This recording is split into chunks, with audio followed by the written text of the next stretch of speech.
Welcome to Logically Speaking, where we discuss the latest trends and challenges in cybersecurity with the top experts in their field. You're going to learn how to keep your data safe, your operations sound, and your business ready for whatever comes next. This is Logically Speaking. Today, we have the pleasure of speaking with Aaron Zeper. He's the CEO of DMD Security Systems Recovery, which is an IT asset disposition company. They provide solutions that adhere to some of the industry's most rigorous environmental and security standards. Aaron was recently recognized as Momentum's 100 CEO in 2023, which honors CEOs who often champion new visions of capitalism and is measured by a force of good ranking. So congratulations for that, Aaron. And prior to his position at DMD, he was an executive leader in IT industries for over 20 years with companies such as IBM, Insight, Tech Data, where he led sales, marketing, operations. Aaron, thank you very much for taking some time to join us. I was hoping that you'd be able to share with our listeners about your experience and how you got into this IT space, because I think most of our listeners find it very interesting to find people's journeys into this world of IT. So if you wouldn't mind starting there, that'd be great.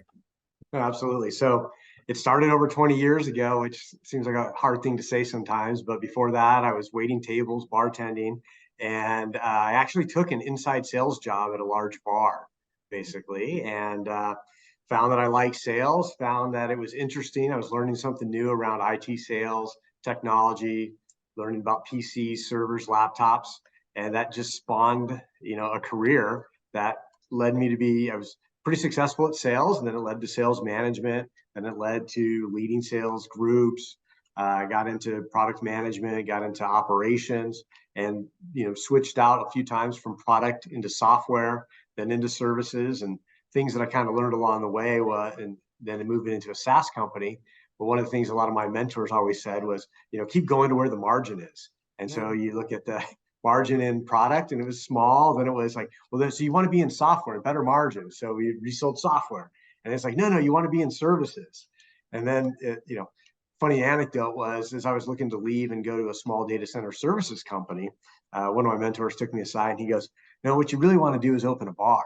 He goes, because he's like, the problem with our industry is everything you learn within 5 years, it's completely outdated. So you have to replace that entire body of knowledge. Once you know how to make a martini, you know how to make a martini forever. So I was like, wait a second, I got out of that just to go do something more interesting. That's really great advice. I never thought of it that way, but that's really great advice. It's funny, when you said bar, I thought you said VAR, and then I heard martini, and I thought, he's got it right. You could always perfect a martini. So I'd also like to get your perspective on how the tech landscape has been evolving, right? You've been in it for 20 years. Maybe share a little bit about how you've seen that evolution and how you might see the evolution of it coming, if you had a crystal ball, what that would look like in the years to come. Yeah, that's an interesting question. There's so many perspectives I think you can take that from. One of the ones that I rely on a lot is, I think of it really a lot as a pendulum. So as I think of how I look at the industry, and the pendulum being from centralized to decentralized. And then you can apply that same pendulum into different aspects of the IT landscape. So when I was first getting into the industry, it was the PC on every desktop. So before that, there was a lot of centralized mainframes, thin clients, and so everything was locked down. Then they put PCs everywhere, and it's great. You can have a CD-ROM, you can download music, you can download your MP3s, you can burn them. Then all of a sudden, the corporate America is like, we got to shut that down. There's all these security risks. There's problems with what our employees are doing. So basically, they took a PC that had all this functionality, locked it back down to make it more like a thin client. And then, then it's like, well, wait a second, we got to distribute what people work on. And so as the things that we've gone into, so I got into the data center services group, and we were worried, oh, the cloud's going to destroy this business. Everything's going to move to the cloud. And I mean, the cloud conversations have been going on since probably 2007, and in a large way that I've been dealing with. And every year it's like, we're going to move all the applications. And every time I look at the things we still hardly have any applications in the cloud as a thing. And so And then we see, even like Exchange moved all into the cloud, or your Outlook, whatever you want to call it, your mail client. And then, well, for backup recovery purposes and continuity purposes, it's really cheap to put an on-premise backup online, so in case you're ever down. And so I see a lot of companies adopt that. It's like, wait a second, I thought we offloaded all this to be centralized, and now we're decentralizing it. And so, at the end of the day, to me, there's always change. And no matter what in technology, there's going to be a new or better way. And that new change brings new sets of services, new offerings, new challenges. And we just keep going back and forth along those pendulums. Yeah, no, that's a great way to look at it. You mentioned cloud migrations. I'm interested have you seen certain industries be faster to adopt cloud migrations? So, I think it's like anything. And just in my course of the last 5 to 10 years, probably what I've seen is, the older the company is, the larger the company is, the less likely they are to be able to move everything to the cloud. So you end up with companies that, quote unquote, were born in the cloud. So if you're a startup, people aren't dying or clamoring to create their own infrastructure. And then when they get to scale, they might look at moving off that. And then the flip side of it, large companies, they've had this infrastructure, they have applications, custom built, homegrown, whatever you want to say, that are critical to their business. And it's so difficult to move them into the cloud that, you're going to end up with a hybrid. I think you're going to end up with a hybrid mode in almost both cases as companies get to mass. So, Yeah. But, yeah. I wanted to talk a little bit about, because a big portion of your business is disposition of IT assets. And I read a study recently that stated that 69% of organizations report falling victim to at least an exploit that originated from an asset that either was disposed and the data was exfiltrated, or didn't dispose of it properly. Can you talk a little bit about how, just for our listeners, how to dispose of assets in an appropriate manner, and the steps to take? Because I don't think that that's something that most people consider in the entire life cycle of, a hardware asset. We could probably spend the next 2 hours on this topic, because appropriate means a lot of things. And I think you hit it on the head. This isn't the sexiest part of IT.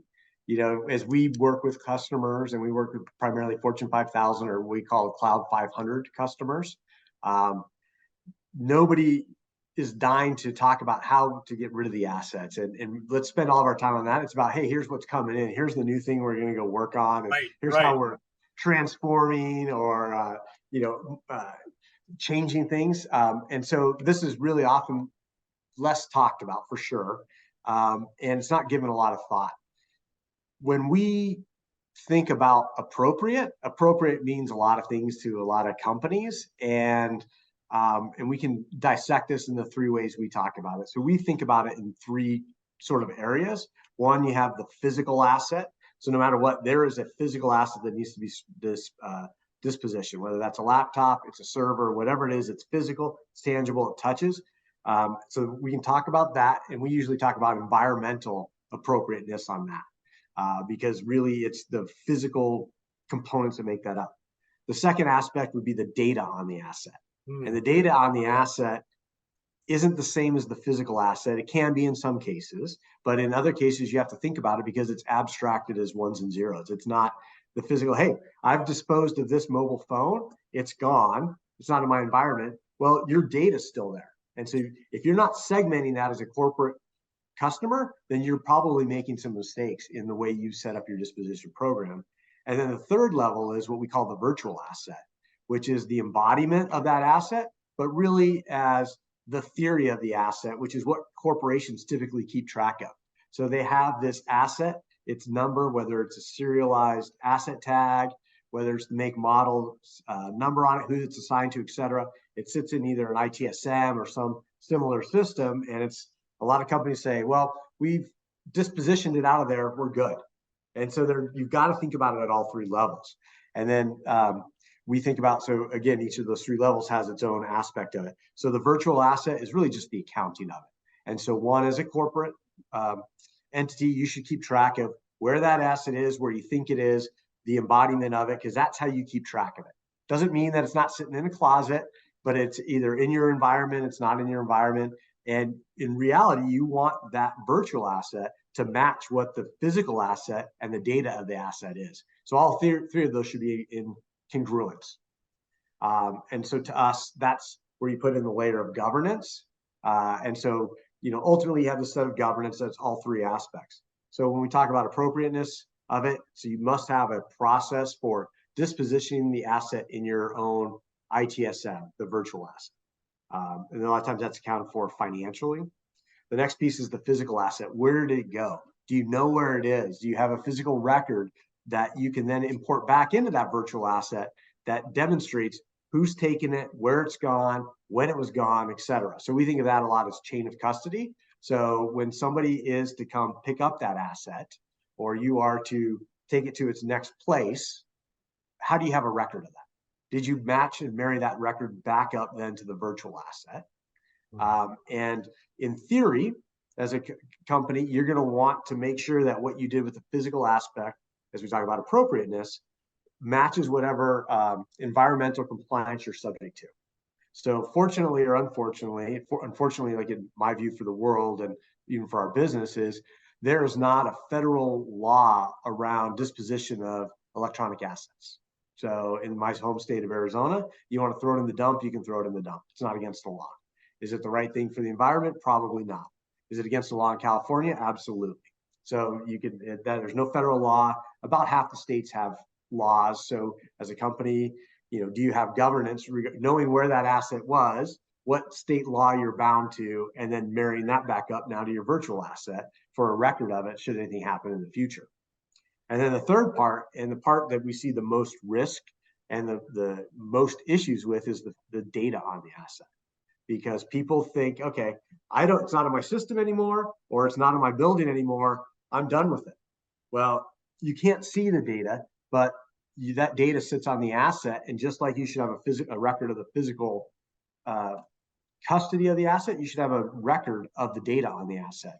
And so we talk about certificates of destruction, and we provide those for our customers, which show when the data was eradicated, and that could be via software, or it could be physical destruction, where that was, when it was. If there's a wipe log to it, you can upload the wipe log file. You can see what software was used, wasn't used, when it was, what technician did that, when they did it, all those kind of things. And again, that should be married back up to your virtual asset. One of the things that we see that's probably the most concerning to me is that many companies think they can indemnify themselves of the data on the asset. Mm-hmm. And this is probably like one of the strangest things are probably the area that I see that when we talk about appropriateness that companies miss. And if you create the data, and again, you're bound by certain legislation. So I'll throw a few of them out there. If it's Sarbanes-Oxley. So if you're a publicly traded company, you're going to be bound by that. HIPAA, Fair Credit Reporting Act. People are like, okay, well, we're not a financial institution. Do you pull a credit report on your employees as part of their onboard, prior to hire? Yes. Okay, that data is subject to that law. And if you can't segment where that data is stored, then it's probably better for you to assume that your entire company, all your data, all your servers, et cetera, are bound by that same aspect. Right. But what those laws all say is that you, as the data creator and the owner of it, are basically responsible until the destruction of that data. So even if the asset's been sold, people are like, oh, I sold the asset, I got rid of it, I'm not on the hook anymore, someone else is. You can't indemnify yourself for a legal liability. Yeah, I mean, I was just thinking about the last comment you made about data. I think from my experience, oftentimes the challenge is, it's like the hot potato. No one wants to actually be the owner of the data. Even within business units, they're going, well, IT doesn't own the data. The business line owns the data. And I didn't create that data. I'm just responsible for the systems that it resides on. And it's kind of like this hot potato. And I appreciate the way you laid it out, because that's so important, especially and that's kind of like my next question about ensuring compliance, because more and more regulatory is focused on patient privacy, focused on, breach notifications and things of that nature. So in this kind of asset life cycle, how can some of our listeners kind of understand how to ensure compliance? It seems like compliance is all over the place. Could you offer some guidance on to how to ensure compliance? Yeah, so there's lots of ways to think about it. And it's a tough one.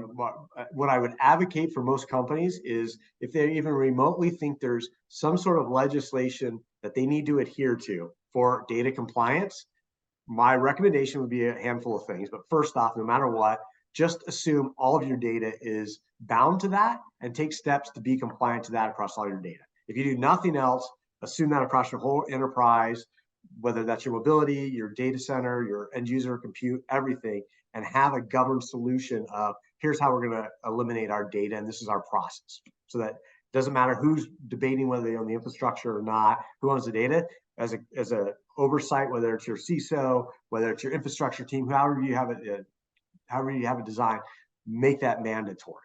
And then, if you looked at most of it, a lot of it even boils down to if you want to look at federal legislation, you could just make the assumption that as long as you're using a vetted third party, they're adhering to best practices, that you've done reference checks, that you've investigated and done due diligence to some sort of vetting process. And again, you could probably download RFP templates online.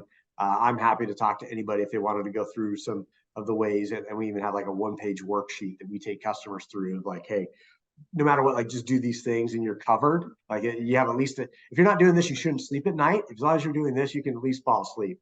And then there's like various levels you can take it to, but you should make sure they're certified. So look at things like, so there's different certifications in Europe. ADISA is a big one from a security perspective. In the domestically, NAID, the National Association of Information Destruction. So and making sure they're not a member, making sure that they're AAA certified. And then there's different certifications for what we call on-site or off-site. So again, it's like you're looking to ramp up your program. Like if you're saying, what's the best way? That's different than what's, the minimum. And, as an example, I think Morgan Stanley, and this one was pretty publicly available, was fined millions and millions and tens of millions of dollars for not taking these steps. And they made the assumption that they hired somebody who's an IT asset disposition. They didn't do any reference checks, any vetting. They subcontracted it out, who subcontracted it out to a moving company. The data shows up 3 years later that none of these devices were actually, the data wasn't eradicated, and Morgan Stanley's on the hook for it. And they're like, well, wait a second, this company bought these assets off me. Here's the bill of sale. They're like, well, it's your data. It doesn't matter. And so, I mean, you can go through example after example, and people, I think that because somebody else took it, it's not my problem. And we see it a lot in HIPAA. One of the ones I saw that was most intriguing to me was companies had leased assets. They were photocopiers. A lot of people don't know that photocopiers have hard drives in them and store data.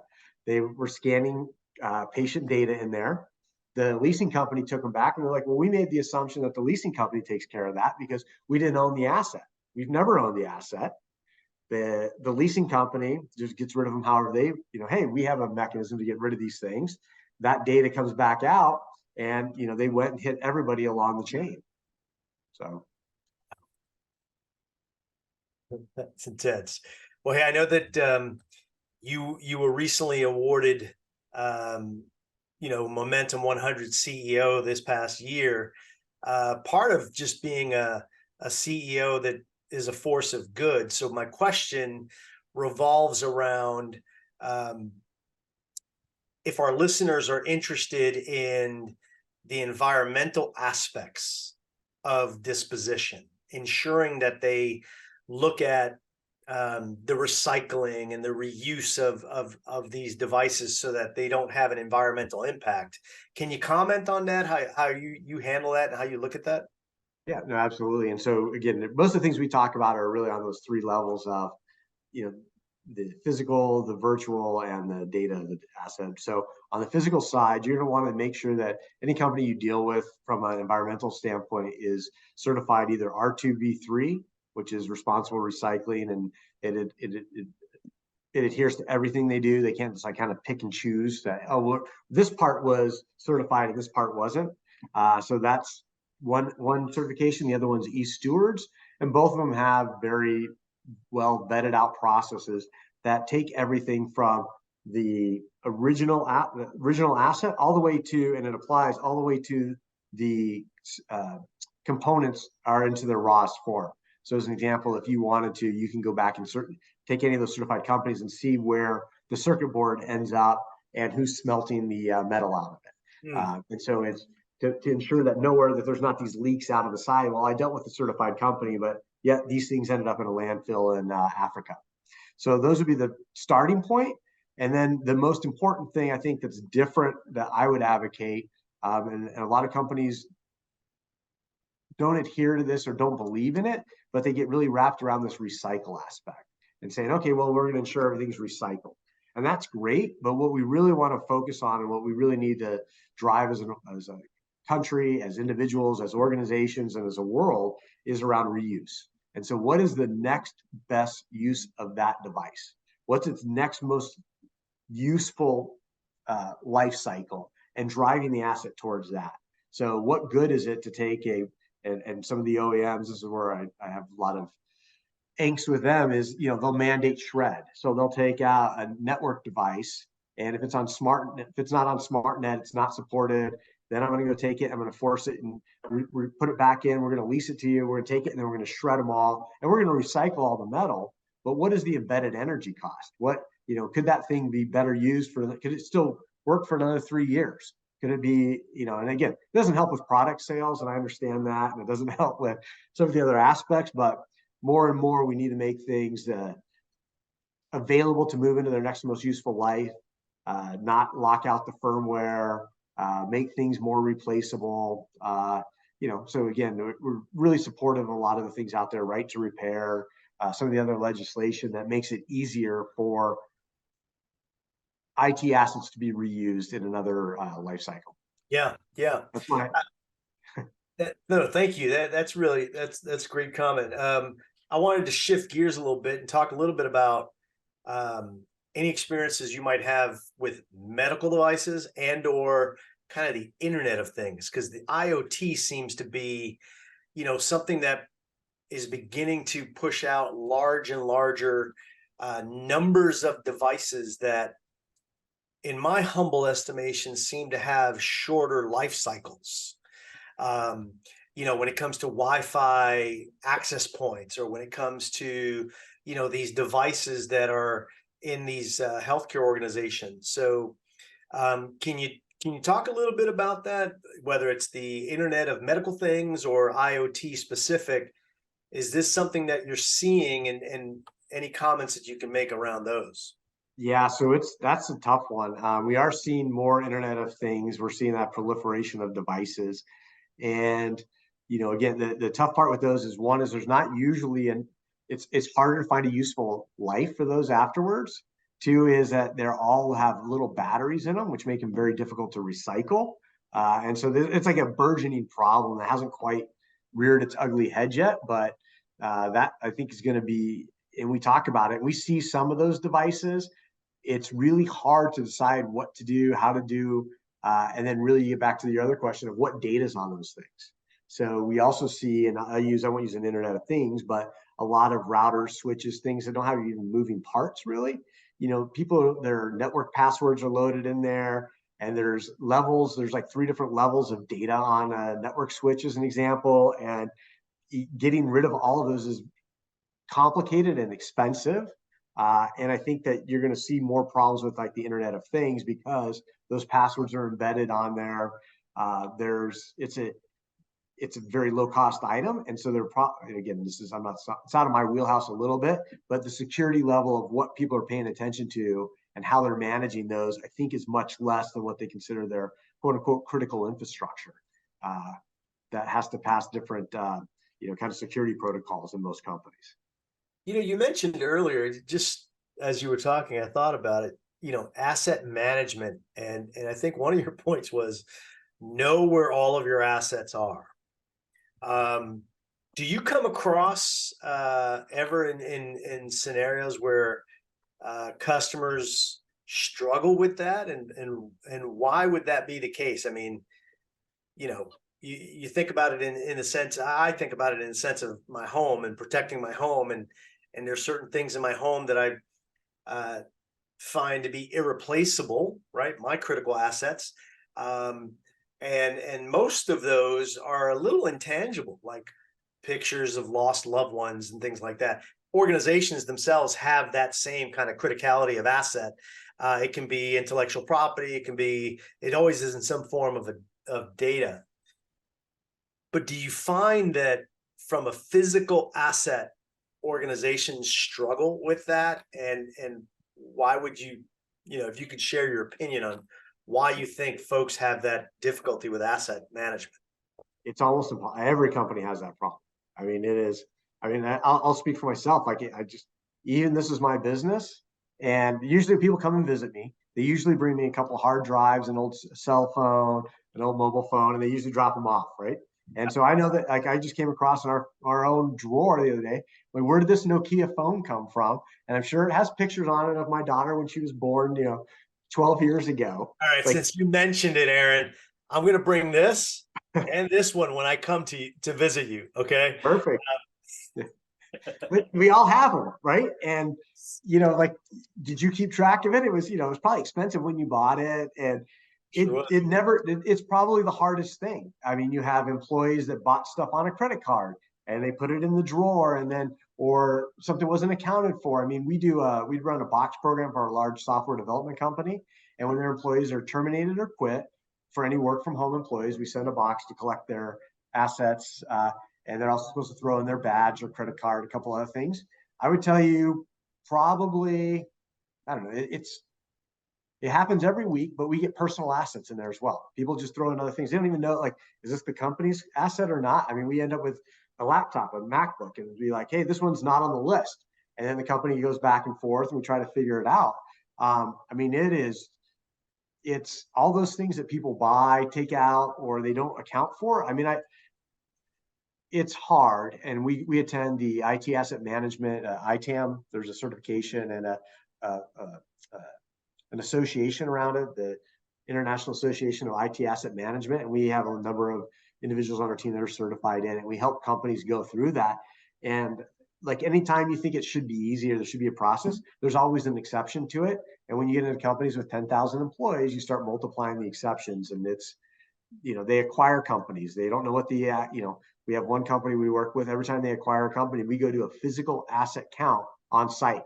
So they start with, like, hey, we have no idea we have an idea of what they have. Here's what they told us.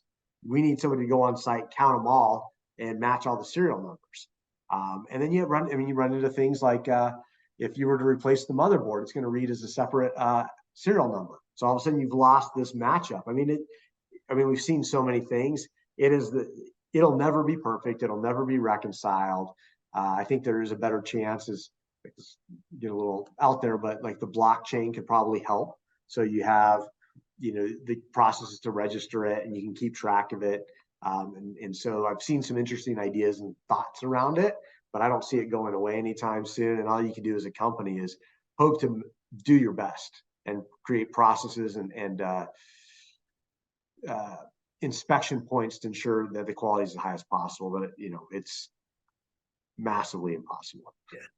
Well, so you brought up the three aspects: physical, data, and then the virtual aspect of that asset, the theory of that asset. If you were to share like one or two things that are most critical for our listeners, kind of as we wrap all of this up, what would you suggest that they do with respect to their current asset inventory? So I'm gonna make two suggestions. One is like, kind of, hey, this is what you should do no matter what. And here is, if you want to be best in class, here's a simple thing you can do. So the first one is, no matter what, you should get your different groups together, however you think about that in your organization, whether you have an infrastructure group and an end user compute group, or if you have security over here and physical assets over here, whatever you do, get the different groups together and come up with governance to handle those three aspects. Here's how we're going to account for our virtual asset. Here's what we're going to mandate across all locations, all assets for a data destruction policy. And here's what we're going to do from a environmental or a physical disposition.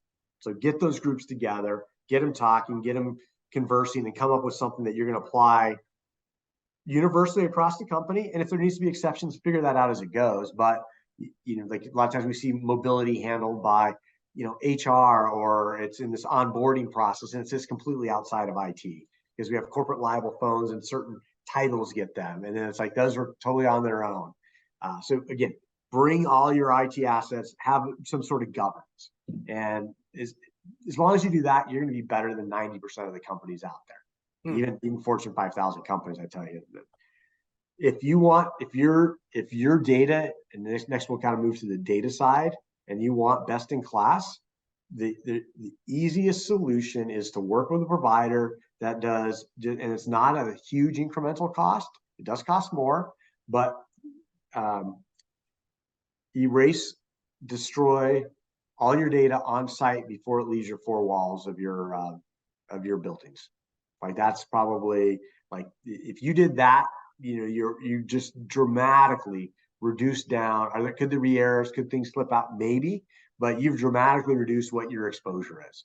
And so best practice would be, if you have a help desk that swaps PCs in and out, laptops in and out before those leave, quarantine them all together, and then have someone come on site and wipe them all. For your data center, same thing. Either get a locker. And we do this with a lot of customers, even in their third-party like colo facilities, is we provide a storage bin of some sort of lockable thing, or we do ones at like some of the large colos in Vegas where I don't care who you are, you drop it in there with a tag and it all stays in this box, and we come on once a month and we erase all of them, or we destroy them all for all that fail. And like, you don't want any data leaving that facility. Those are great. Those are great recommendations. I really appreciate it. Aaron, thank you for your insights. That's all for this episode. Make sure you tune in the next time, Logically Speaking, and stay cyber first and future ready.